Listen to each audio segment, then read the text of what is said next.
আজকে নিয়ে চলে এলাম দেখো মুরগির ঠ্যাং।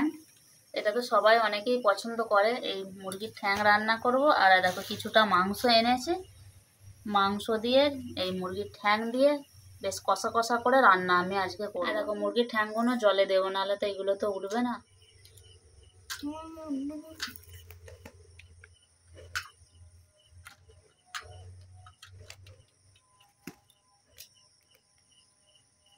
ওই পেঁয়াজটা রান্না নাকি না, মাংসের পিসগুলো অনেকটা একটু বড় বড় আছে তাই না? তো পিস পিস করে আমি কেটে নিচ্ছি, ছোট করে নিচ্ছি।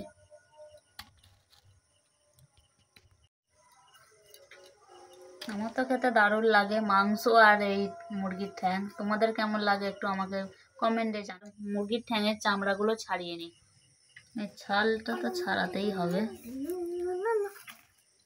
গরম জলটা কিন্তু এখন শীতকালে একটু ঠান্ডা পড়েছে বলে দেখো সঙ্গে সঙ্গে ঠান্ডা হয়ে যাচ্ছে জল।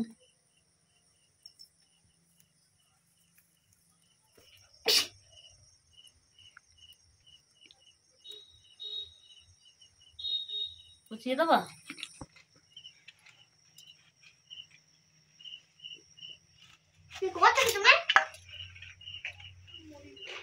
ঠ্যাংটা কুচিয়ে নিলাম।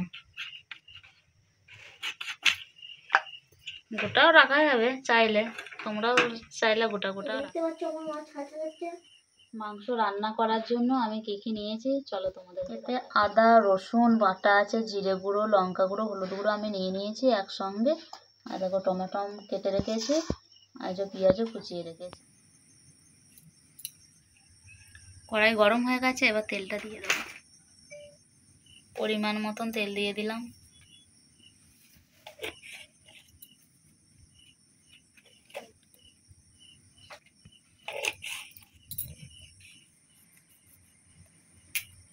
তেল গরম হয়ে গেছে, এবার তেজপাতা দিয়ে দিলাম। এবার দিয়ে দেবো দুটো জিরে, মন চাইলে তোমরা নাও দিতে পারো, আমি দুটো কটা দিলাম। এবার পেঁয়াজ দিয়ে দেবো।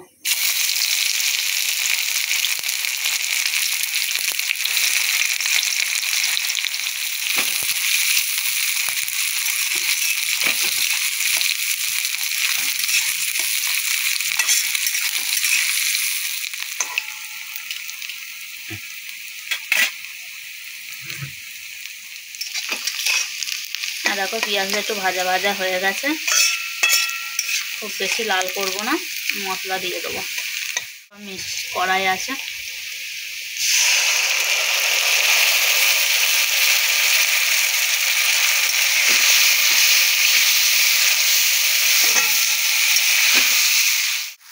এবার টমেটো কুচিগুলো দিয়ে দিলাম। এইভাবে রান্না করলে কিন্তু ভালোই লাগে খেতে। যে যেমন পারে, মাংস রান্না তো অনেক পদ্ধতিতে করা যায়, সেরকমভাবেও তোমরা গোটা দিয়ে দিই।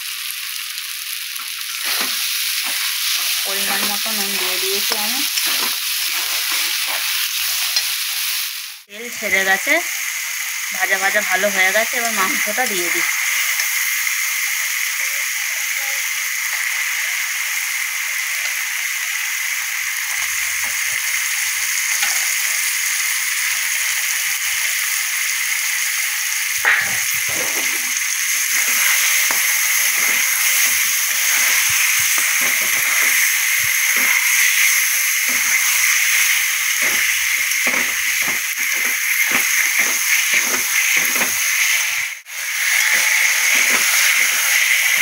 ভালো করে নেড়ে নিলাম। এবার একটু ঢাকা দিয়ে কষিয়ে নেবো ভালো করে। থাকে কিন্তু ঠ্যাংটাই খেতে হেভি টেস্টি লাগে, খুব ভালো লাগে আমার। মাংসটা কতটা কি হলো, এই তো তেল ছাড়ছে, অনেকটাই কষাতে হবে।